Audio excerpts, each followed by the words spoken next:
Hi everyone.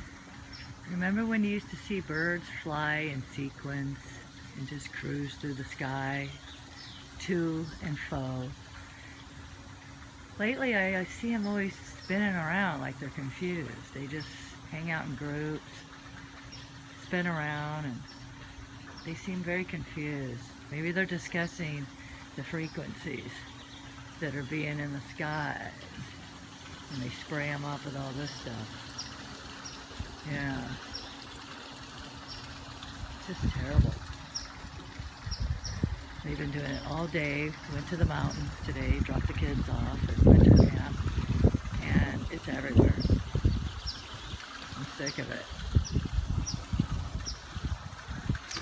Anyways, anybody else noticing the birds being confused?